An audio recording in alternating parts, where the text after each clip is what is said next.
Buongiorno a tutti, riprendiamo la nostra rubrica informativa sull'andamento del processo, il cosiddetto processo PFAS, a carico di 15 dirigenti miteni.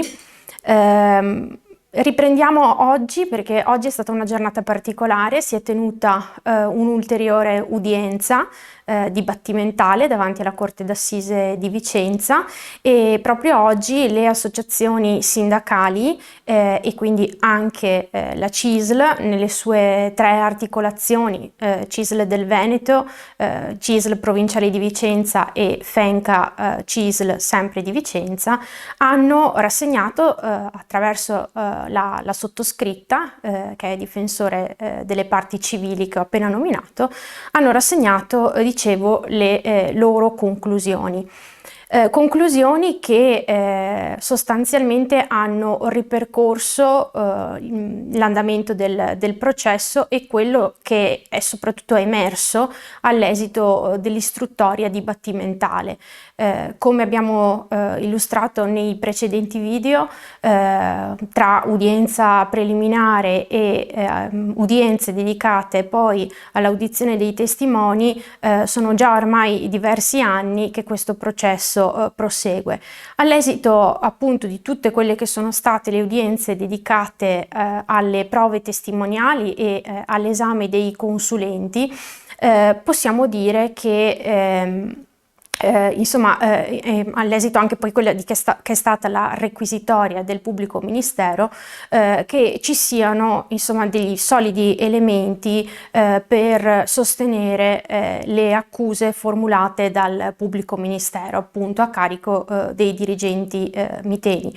Ricordiamo che il pubblico ministero ha richiesto l'assoluzione per alcune delle figure che inizialmente invece aveva imputato. Al di là di questo, che però è un aspetto più strettamente riservato al pubblico ministero, oggi il sindacato ha rassegnato le proprie conclusioni in termini risarcitori. Perché da questa vicenda la CISL ha subito un ingente danno, un danno si dice di natura non patrimoniale, ma che comunque si è cercato di quantificare in via equitativa. Un danno che si aggira sui 100.000 euro, questa è la richiesta, per appunto ciascuna articolazione. Un danno che è consistito nella frustrazione dello statuto, degli scopi statutari dell'associazione sindacale, e un danno di immagine e di reputazione, perché di fatto l'associazione sindacale è rimasta all'oscuro del fenomeno PFAS perché proprio Miteni ha diciamo operato un'asimmetria informativa, omettendo le comunicazioni, le necessarie comunicazioni alle associazioni sindacali, e questo ha impedito alle associazioni sindacali e quindi anche alla CISL di poter perseguire efficacemente i propri scopi statutari e in primis la tutela del lavoratore non solo dentro la fabbrica ma anche fuori dalla fabbrica, e quindi più in generale la tutela della cittadinanza sotto il profilo della salute e sotto il profilo della tutela dell'ambiente.